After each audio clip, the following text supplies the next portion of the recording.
Teasy, one of these days I'm gonna get you to ship me some cheesecake. The dankest grower there. What's good, guys? Give it 2-3 minutes and let Mac hop in here, and we'll talk some shit about some weed.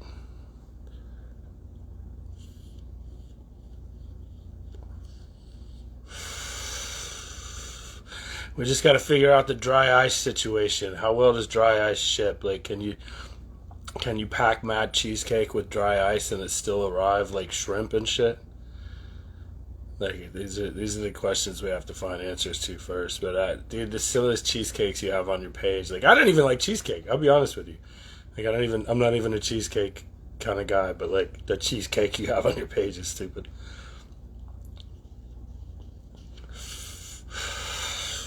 Hope everybody's doing well, guys. I've gotten in the rotation of doing so many other people's podcasts and like doing so many of these that I'm gonna be honest with you, like I have to look right before I start at which one we're doing and which one of these it is. And I hope people are enjoying these. Like, these have just been, they're awesome for me because I feel like we get to do creative stuff and chat and have all kinds of like, talks about weed and stuff that, to be honest with, I don't get a ton of in my life, my day to day these days. But, it's fucking awesome. And just having people tune in each week and check out what we got to ramble about. Hopefully Mac will jump in here any minute. I'm pretty sure he hasn't yet. Yeah, oh, he did, and I missed it. Hold on, Mac, I'll get you in, dog. Sorry about that. Yeah, so what am I smoking on? Pineapple tart, man. The fat jar lately has been pineapple tart.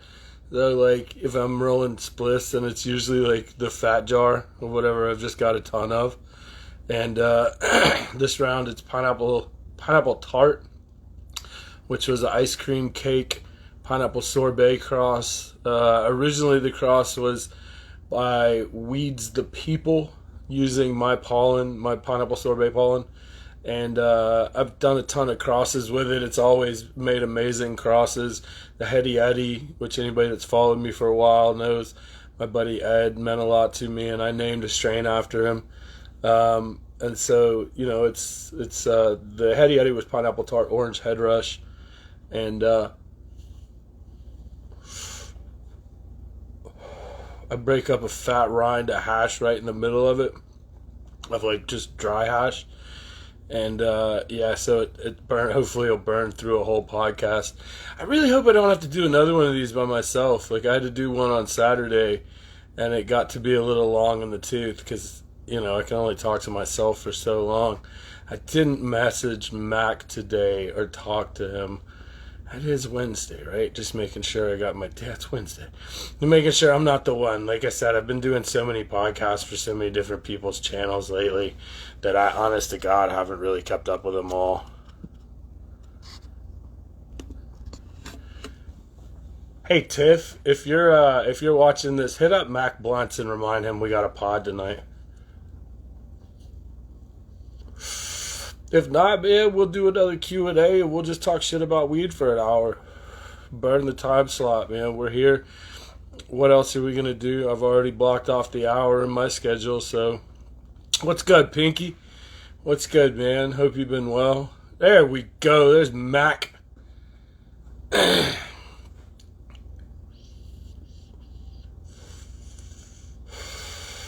Give me 2 seconds. Yeah, I just saw he just joined. 2 seconds and he'll jump in and we'll get this chat off for the week. If you haven't yet, go get your pre-orders for the pineapple sorbet line, terpfiend.com. Don't sleep on that. Man, we're good. Yeah, I know. I just saw Mac just join. Shoot me an invite, Mac. Let's get this rolling.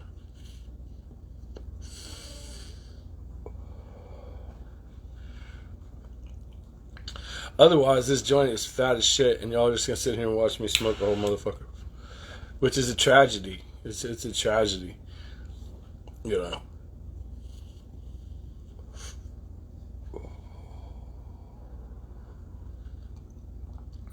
I will say this pineapple sorbet line, man, has been one of the ones that has given me the most headaches from front to back, just as far as like, life couldn't have happened differently in this one than usual, like between having surgery and just keeping up with everything, and nothing with, the obvious, but like just life the last 2 months has been crazy.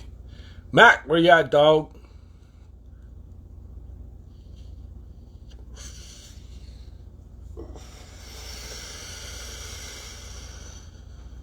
There we go.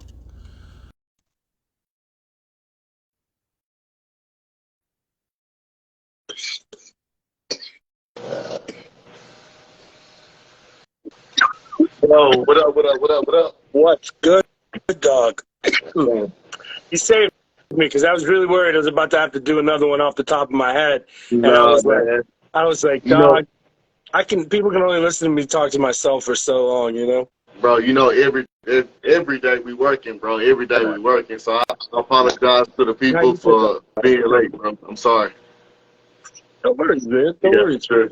It was But minutes. but I tell People you this, sat and watched me smoke this big ass joint. That was it. That was all there was. bro. I tell you this though. I was in the garden working, bro, and I was looking at your shit, bro. I got some fire pictures coming from me. We finna post, bro. You just wait, bro. Like we working, man. Your Okay. shit is Okay. dope, bro.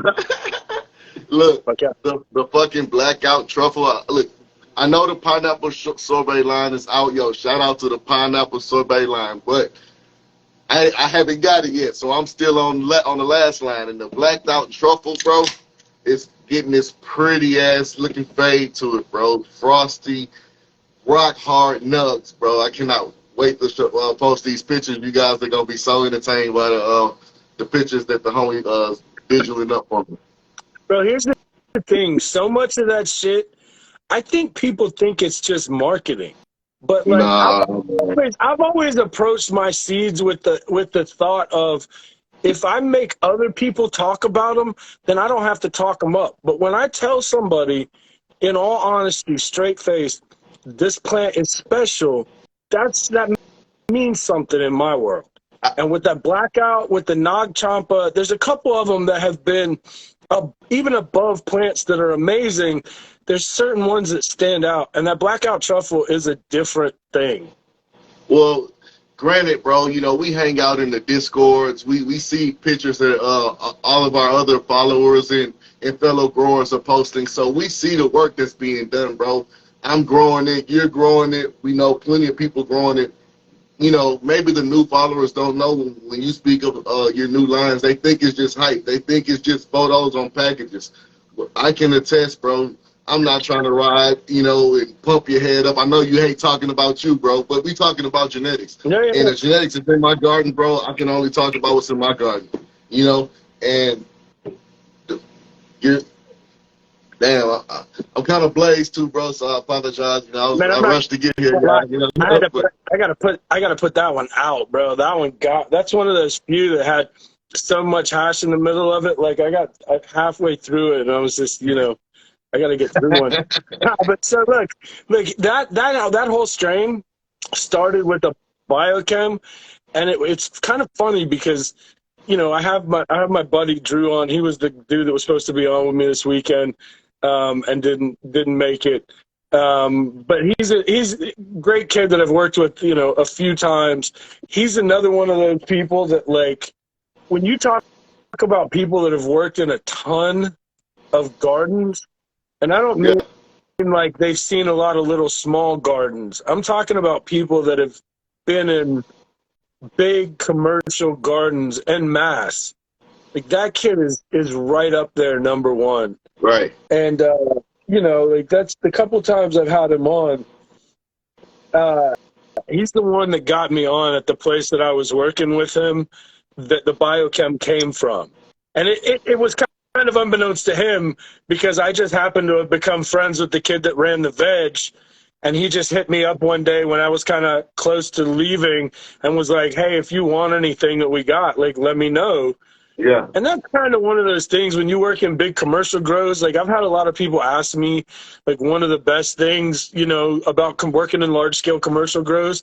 One of the things that's amazing is you usually get to work with a bunch of strains that you don't have to pheno hunt. So Right. Right. either Right. the cuts that they've gotten through the system, whether they're strains that somebody brought on and did a lot of times the production strains and, depending on what kind of place you're working for, whether they're just growing for like large scale commercial production or whether they're a place that focuses on boutique strains and terps and things like that. But you go into a lot of these grows and you get to experience so many different strains, whether it be, stuff that everybody's friends and stuff never stays in or out of the building. And that's Right. just the nature of large commercial grows. You know what I'm saying? Like things Right. come in that probably ain't supposed to come in. And that's usually bugs and bugs and, parasites and, Bacteria, mold all and type of shit. mildew and Yeah. just shit you don't want.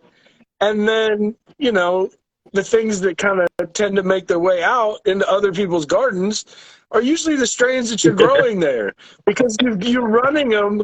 And for all of that that comes with that, the good and the bad, Yeah. that's one of those things that Man, like, I don't know. I don't have an opinion on it because I never worked in it. But I guess I have to be honest, man. You know what? I'm gonna have to put that in my contract, bro. Like, if I'm gonna come work for you, bro, I need to. If I see oh, something fire, nah, see, that's not how any of that works. It's super professional on the surface. So nothing comes in, nothing goes out. But if you get to know enough people that work in veg units, especially if it's a good place that operates well, and they have a specific veg, becoming friends with that guy that runs that, yeah, and things is cuts just have a way of making their way out, and little slips of plants sometimes end up in people's pockets. Like it's just how that happens, but it's yeah. never talked about. It's kind of things you discuss at lunch when No, you're like, the two of y'all are at lunch and you're like, you know yo, what, man, like that XY strain that we're running is I've seen amazing, all type of things, bro. I used to work at UPS, bro, back in the Gap. I've seen pints of lean come in, bro, and magically some made it to the kitty litter, some didn't. I've seen all type of shit come through UPS. So, like, I understand. It's one of those situations. Yeah. And I mean, that's just, it was one of those that, like, of all the places that I worked that was cultivation side, of all the places that I worked at some point, I saw all of the strains that we ran that were worth a shit in somebody else's garden. And the ones that I wanted, usually that was kind of one of those, like, like if there was something you really wanted, nobody really bitched about it. It was kind of unspoken, like if you took a cut home But with you. the janitor can't come in, or the mailman can't come in and grab one, Oh, like, no. yeah, See, those people aren't allowed. The one thing that I will say, for the most part, 99% of the commercial grows that I worked in, security was number one. So, like, whether almost nobody came in your grow unless it was with somebody or somebody that worked there. And it was usually pretty tight of, like, if I saw somebody in my grow and I didn't know who it was, they needed to be with an escort or they were about to get an escort. Like, it's one right. of those that, like, so one of the stories I don't tell a whole lot, one of the first jobs that I took when I moved to Colorado, like I had been, on the other side for 18 years, moved to Colorado, and one of the first jobs that I took was like running a trim group. But we Mm-hmm. ran a PM shift, so we would start at like 7 or 8 in the evening and trim to like 2 in the morning. And this is like 2014, after legalization, but before they had made it legal for you to have an armed guard. Right? Damn. So we had a Right. security guy, but he didn't But have a gun. right. So Security. he would watch us when we would do breaks because it was all super professional. He would watch us when we would leave for our breaks and when we would come and go. There was somebody there watching us so we didn't have to. But still, in the back of my head, I'm always thinking, homeboy didn't have a gun. If it gets sketchy down here in the desert, and it's just how life is down here. And when Damn. it's you think twice about that stuff. And this was, like I said, this was in the early, I think Colorado went legal in 13, maybe. Don't quote me on that. And by 14, I was moving there and running a trim crew down in the desert, like in tumbleweeds, rattlesnakes. Like, you think I'm joking? Dead ass. No, Let me finish the story. One night we come in, and the late shift, we go to our break. So it's probably midnight, maybe last break or something. And we go to open the door, and the security guy just pushes the door, and he's like, don't come out. And I'm like, holy shit. Okay, cool. You know, so I have a camera, and I can see. But at this point, like, I'm not watching what had happened before. So these guys have been casing the joint out, and we're literally about to run up on us when we went on our break. And our security guy just happened to see him and run him off. So I say, you not, homie. They go to the next grow, kick the door in, took everybody hostage, and it was on the news the next day. Damn. Literally, that close. And within a year of that, they would change the law so that you could have armed transport, you could have armed people at your grow, like at your dispensary, bro, the whole nine. I'm from Texas, bro. Like, all I know is armed everything. You know what I mean? Like, everybody, you know, you go to the grocery store and the goddamn security guards armed there. You know, everybody's armed, you know? Yeah. So, I guess, yeah, that's crazy, bro. Yeah. For you to be having, minutes. You know, that much. Minutes. We were minutes from getting jacked. Like, that quick. Would have never seen it coming.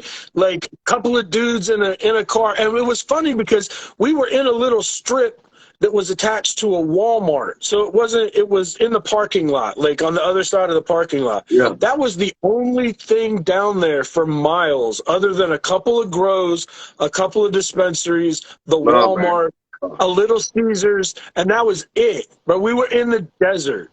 Dude, and it was I tell you this, if the law didn't change, it was inevitable. You guys would have gotten robbed, bro. Like, oh, it happened. Come on, that's crazy. Don't get me wrong. Like, it happened to dispensaries down there. But believe me, when you look at the number of dispensaries, it's not a super common thing.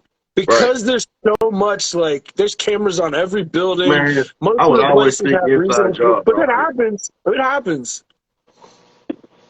Hey, I'll tell you what, if I ever get my dispensary and it gets robbed, everybody getting fired. I don't give a fuck. I'm telling you right now, I don't believe it. I don't believe it, motherfucker. Yeah. Everybody got together. Everybody knew.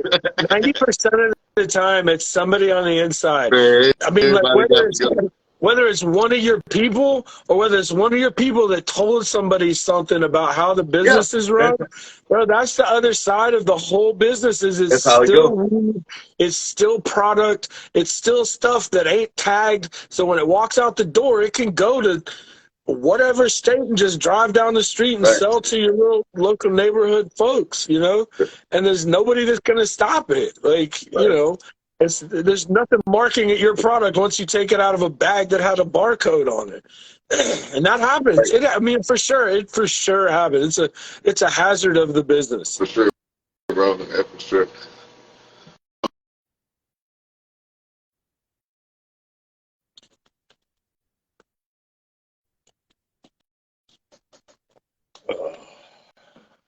I think we're losing Mac.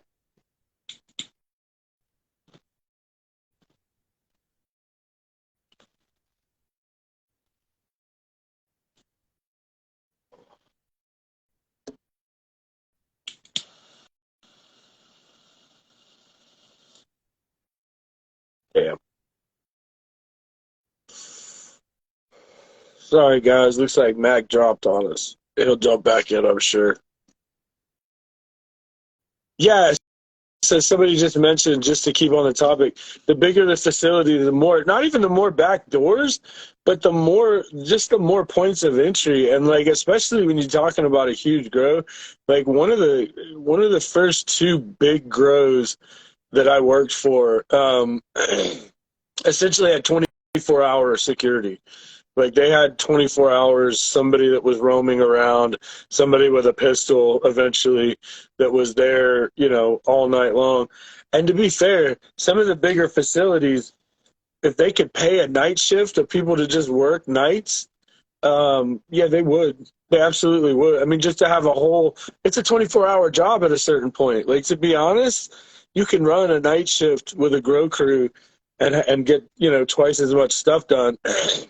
But it's just a bitch. It's a bitch having the security overnight. It's a bitch of having, you know, different people coming and going from your grow or from your, you know, cultivation facility, trim crew. That's the other thing is like there's so many points in the commercial production scale where things are vulnerable and people don't really think about it because it's just business as usual. You get so used to it. You're so used to pulling plants every single day or, you know, once a week in a decent sized grow, you're pulling, you know, once a day to once a week. That's a lot of weed. That's a lot of finished product that's coming down on a commercial scale. It's one of those things that a lot of people don't talk about, like at the bigger levels, is just the amount of product and the amount of cash, which the amount of cash is the other thing that like is a whole different conversation of just gross amounts of money that can't be put in a bank, you know, so they put enough in a bank to cover payroll, to cover the things that have to be in a bank, but there's no real security when you're a weed company of putting $20 million into a bank. You know, most banks aren't going to handle weed money in general. The few that do will do enough to get you by as a business. So the things that I saw pretty common, we all had payroll. You know, everywhere I worked had legitimate taxes, and everybody, you know, that's the one thing. You might break other rules. You didn't break tax rules. You made sure you accounted for what needed to be accounted for, except for a couple places that had learned to game that system. But yeah, man, it's one of those things that like there's so many points on the commercial setup where things are super, super vulnerable, and you know it's just kind of not discussed in the air of like just don't put that out there. I mean, everywhere I worked had cameras, but cameras only do so much. Like cameras aren't gonna, you know, cameras are gonna make sure whoever gets you gets caught if they do, but they're not gonna stop somebody from coming in. You know, so most of the bigger places would pay for somebody to be there 24 hours, and then most of, you know, most of the other places were pretty vulnerable. And then it all came down to how much you could afford. You know, the size of your grow, the size of whatever you're working on. You know, I worked for groups that had traveling trim crews. So they would have a different trim crew come in and trim their entire harvest, and they didn't know any of these people. So that's a whole nother thing of like, you either pay for somebody in-house to handle all of that, which is, you know, arguably tens of thousands of dollars, you know, to pay trim crews depending on the size of your grow. Yeah, and at the end of the day, man, it's like in a city the size of, you know, one of the major metros where weed is legal, you know, there's any given point where it's, if you're in the industry, you know, you don't feel super safe, you know. Tiff, hit up Mac. What's good, weed man? We're having some connectivity issues this evening.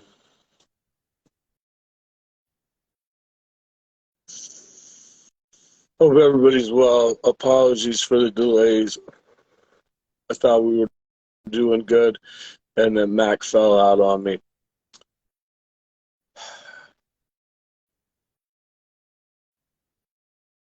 Is there something from my, not, okay, the question is, Real McCoy, is there something from my line I'd recommend to somebody looking for stank foul terps?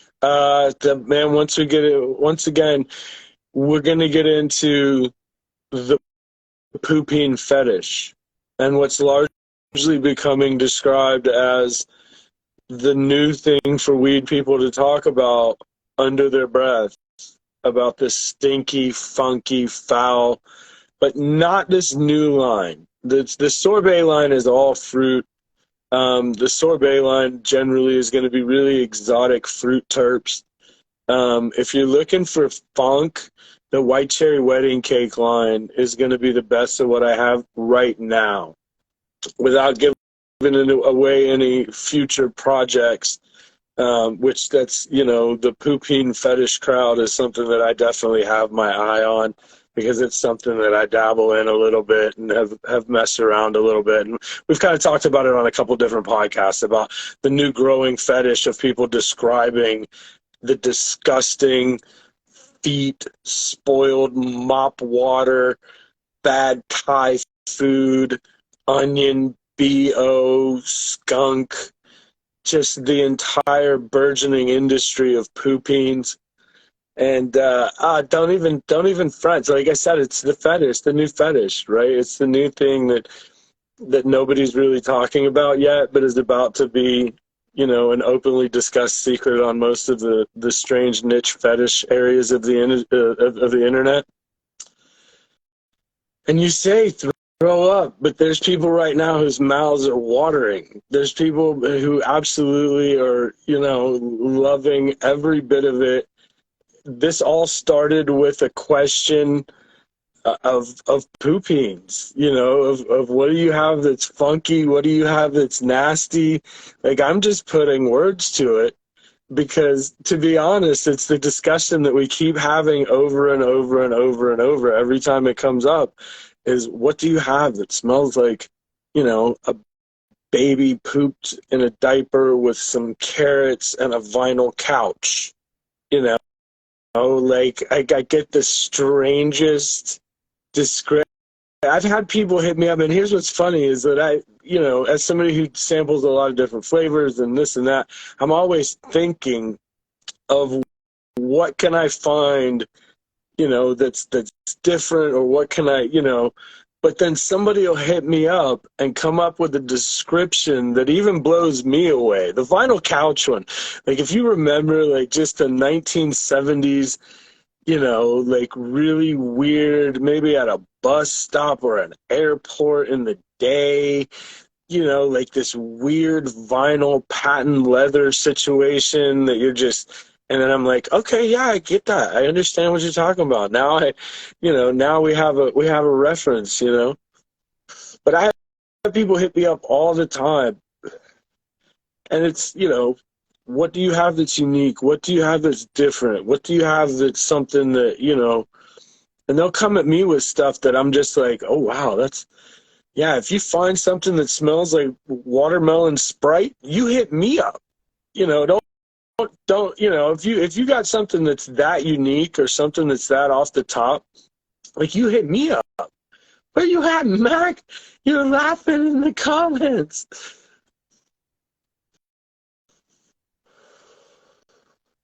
Mothballs. If you're into the mothballs, the blackout truffle then. If you're into the mothballs, the blackout truffle. Like, that was what we were just talking about before Mac dropped out.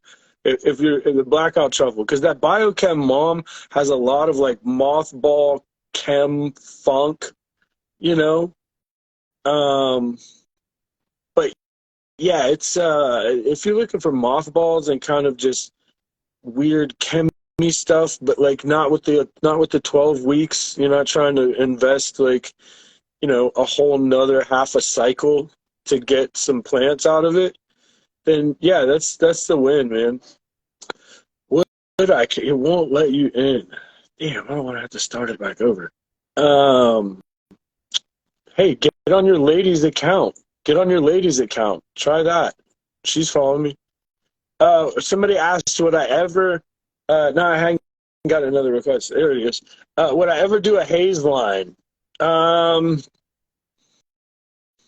And I got to answer that really honestly, because this is just another one of those things that falls into the same category as Fem and Auto Seeds. Will I ever do a haze line? It's very unlikely.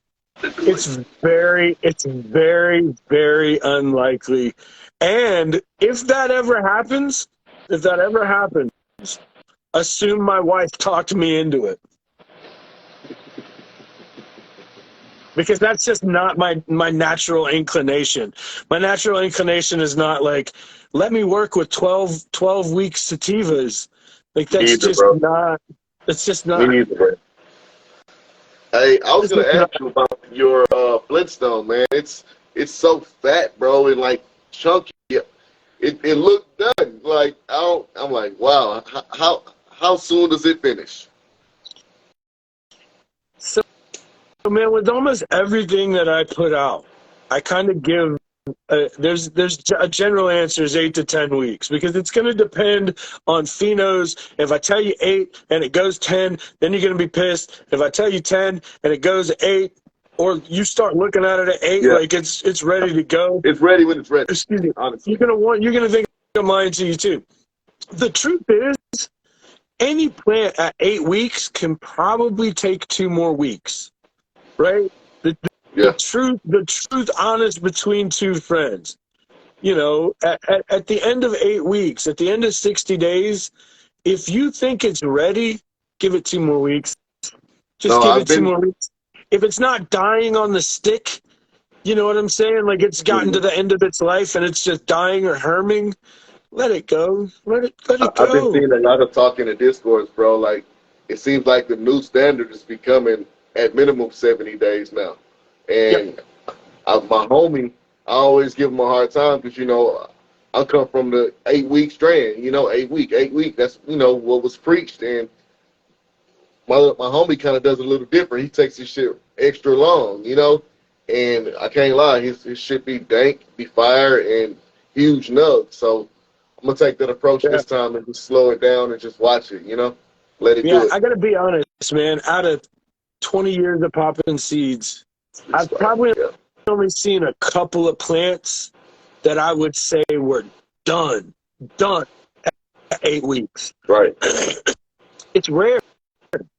It's really rare. And it's usually those old school indicas, heavy indicas, just big nug pushes, stuff like that. That tends to be the kind of stuff that you really go, man, maybe you could get it out of the ground at 60 days. But like you said, man, even at 70 days, most stuff is still giving you that look of like, I'm there, but I'm not there Right. yet. Right. You know, and it's like I always look at it as if you really, no matter what your medium, if you kind of start a flush at 8ish, 8, 70, like you said, 70 days or so. If you start your flush there and then let the plant tell you when she's done, and you can usually tell because it'll either start to show signs of like starting to die off a little bit, or, it'll start to like leaves will droop and the plant will start to like yellow out really hard. You don't want to, it sucks trimming weed where all the leaves have died and shriveled up. Yeah, it That's does. like, that's a bitch to trim. So you really want to get the plant before it starts to do that. But at Right. a point where it's still, you've maximized yield, you've maximized resin, and people don't really realize how much of the best of what happens It's in those last after. 2 weeks. Well, Yeah, honestly, too, the best that happens is after it's cut, because people don't realize that the plants in the trichome still continue to mature after it's cut and hanging. So that's one thing I had to realize too is slow it down, bro, because you still got a long way to go, and it'll come out fire in the end. You spent this much time with the love and the care, keep going. yeah, and the thing that we don't talk enough about, like I have tons of people hit me up all the time that are like, what can we do to maximize resin? What can we do to maximize oil yields? And the truth is, the simplest thing that you can do to make sure that your plants yield tons of resin is to make sure from the minute they root, they're healthy. That's going to get you further than any tricks, putting ice on your root Yeah, zone, yeah, cold water. All of those are neat tricks, but none of them are the kind of thing that you go, man, I saw a noticeable yield from that. Like I saw a difference. And the truth is, so much of it just comes down to having healthy plants, because the moment your plant starts to nosedive, yellow leaves early on, any sign of a nutrient deficiency or a toxicity, the minute that starts to happen, all of the other biological stuff goes to shit. And it literally hits a point where if the plant isn't producing large, healthy flowers the entire time, that's its focus. If that's your goal, the more space for flower, the more resin. Then it's just genetic. Like, a lot of it is just genetics. And there's other things that we're seeing with oil levels and, terpene levels versus cannabinoid ratios and things like that. But there's the truth of the matter is, at this point, it's genetic, and then it's just having healthy plants. Like, each plant is going to be a different expression. So it's impossible to say from seed, this is what a strain's going to yield, flour or hash. How well do you grow? How well do you extract? There's so many variables that any breeder that's giving you numbers and saying you're going to grow X amount from this pack of seeds, or you're going to have 4 or 5% water hash yields. It's nonsense. It's nonsense, especially from seed. Now, if you're running somebody's cut and it's a tested cut, then you have a good idea of what that strain's, what it can do. But the truth is, if you're talking about a pack of seeds, anybody that puts wash numbers on a pack of seeds is lying to people to take their money. Yeah. It's not even a joke. It's not even like you're not being funny. You don't know, and you're telling people you do. And that's fucked up. That's fucked up. And then people hit me up and they ask me the same question, and I'm honest with them, and I'm like, any number I'm going to give you is going to be messed up, because if I just give you the best, if I just give you the best wash that somebody's done with my strains, then that's not honest. Yeah. And if I just take an average from 100 people, well, that's not really honest either. The truth is, it's all strain specific, it's all pheno specific, and it's all specific to how it's grown, how healthy the plant is its entire life. Like, there's so many variables that affect resin. I have a cultivar, 2 different cultivars, right? Under 2 different lights, grown at the same time, flowered at the same time, and they're both expressed in 2 totally different phenotypic expressions because of in my opinion, the difference in the light. One's very intense, one's not so much. So different variables, like how I grow something in my garden is not the same way I believe, in my opinion, it will grow in your garden. It's totally different. Yeah, now, if somehow kind of way, we get acclimated to the same exact system and everything, and potentially we can, grow the exact same fire, but in my opinion, So, like, I'm done. And I can go even deeper too, bro. Like, people's endocannabinoid systems, bro. Like, just because I like the strain very, very much, and the endocannabinoids match well with my cannabinoids, doesn't mean it'll mess with yours. Or just your flavor profile. Like, I've met people that just like tangy, they can't smoke any tangy. Or like they just can't do citrus type weed. And there's certain flavors that, definitely when people, and it gets back to the discussion we were kind of having there for a minute. Maybe while you dropped out, was just about the pooping fetish and the new burgeoning market of people that just want to talk. I'm going to be honest, it's people that just want to talk dirty to each other about strains of weed, and they want to say all the dirty words and all the poopy smelling words and all the, and that's becoming a whole thing. Well, for some people, that's not their thing at all. So like they hit those chems, the diesels, those sours, a lot of those sativa strains, and they're just like, no, I just want dank. I just want it to taste like dank, and that's the other thing. Those terms are terms that people like you or I have been smoking for a while and have some sort of a palate understand. But for somebody else who maybe doesn't smoke all that often, they don't get it, or hasn't really gotten to that level where they understand there's a difference, then, for a lot of people you talk to, they just go, it's just weed. It just tastes like weed. What are you talking about? I've bro. talked to people that smoked their whole lives that have said that to me straight face. It's just weed. It just tastes like weed. And I'm like, Well, I feel bad for you. I feel bad. Shit. Because I love tasting different weed. Weed does not taste like weed unless you're just smoking weed. But I smoke dank. You know what I mean? well, here's So, the other thing. There's a little bit of a quality issue we get into. And then there's a little bit of, if you don't have, if 90% of what you've ever had is from somebody you know versus from, a dispensary where you can walk in and buy 6 or 8 different kinds or 4 or 5 different kinds or whatever, most people just have access to maybe a strain at a time or 2 strains at a time. So you don't ever have a lot to compare it to.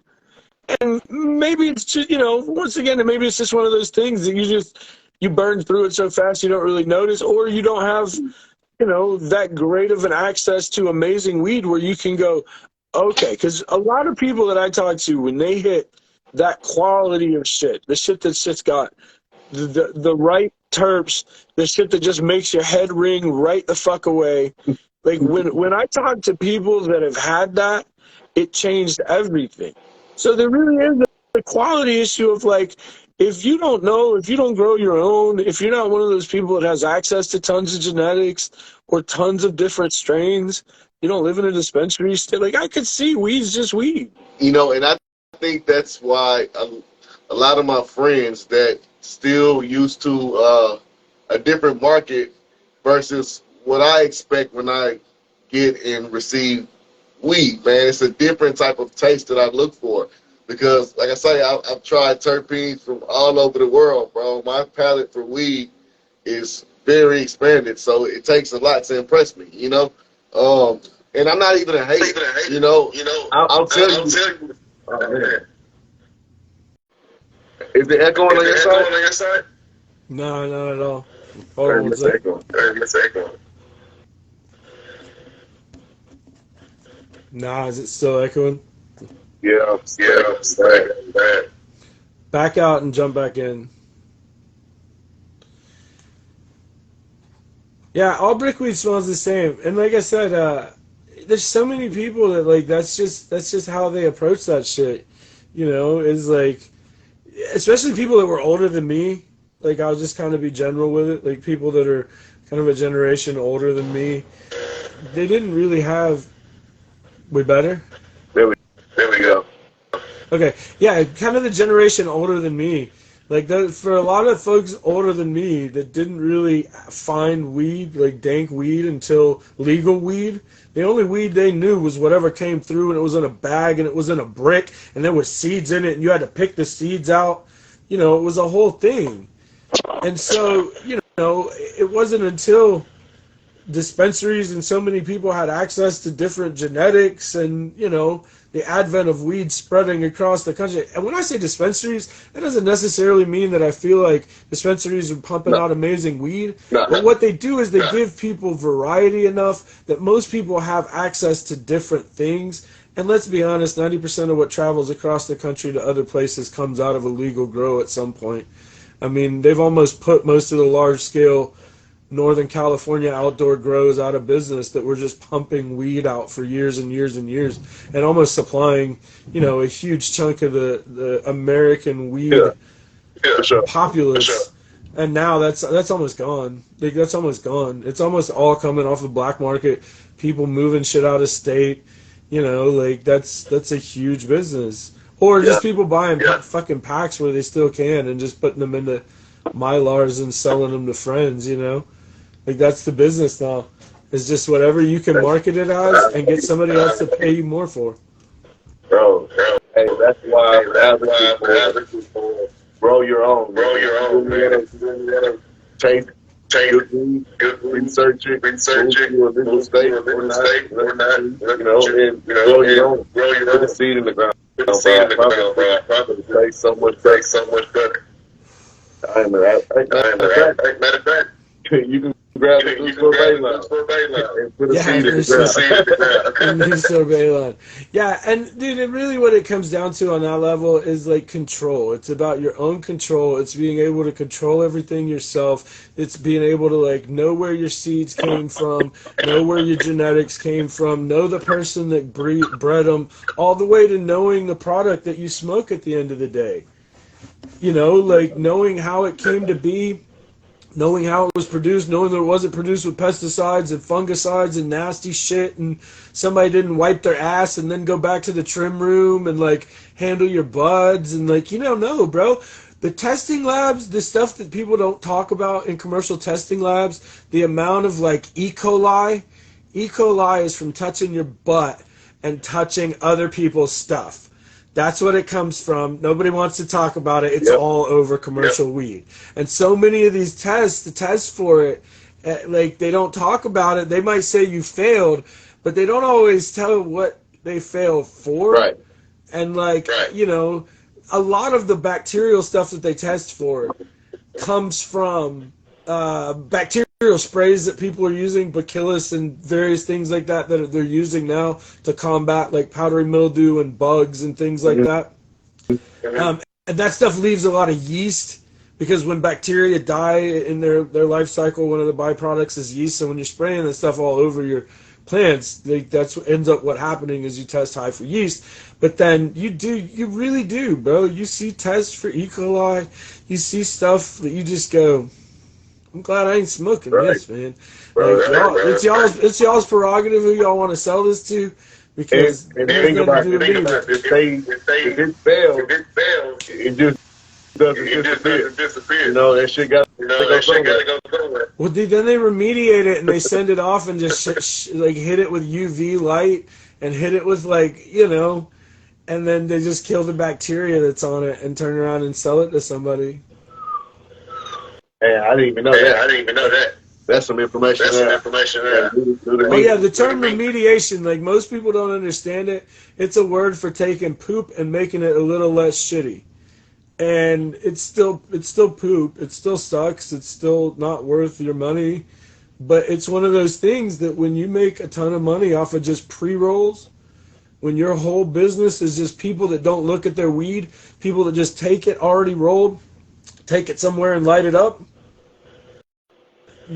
you'd be amazed. Like I've joked with one of my buddies that Drew that, you know, did the OG chat with me. We're going to do a whole episode on pre-rolls and just the nasty things that you see in the industry, because people know nobody's going to look. People know nobody's splitting these open. If they do, as long as it looks like some green leafy stuff, what, you know, excuse me, but the bar is so low with that, and that'll only get lower as bigger companies get into the industry, because you look at most of your cigarette brands, and these companies aren't using high quality ingredients. It's not about, you know, and that's who's going to be eventually buying out all the large grows across the country, are the companies that already sell people stuff you smoke. You know, I don't want to put any brands on blast because I don't need the headache, but like the reality is the people that are already selling stuff you smoke are going to be the companies that dump the trillions of dollars to take over the industry once it goes federally legal. Right.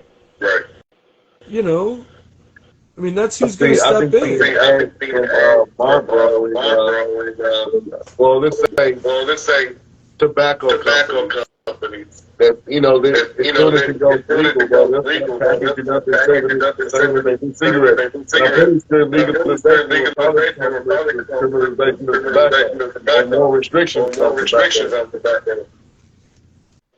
Well, it's just like, it's like the one thing that you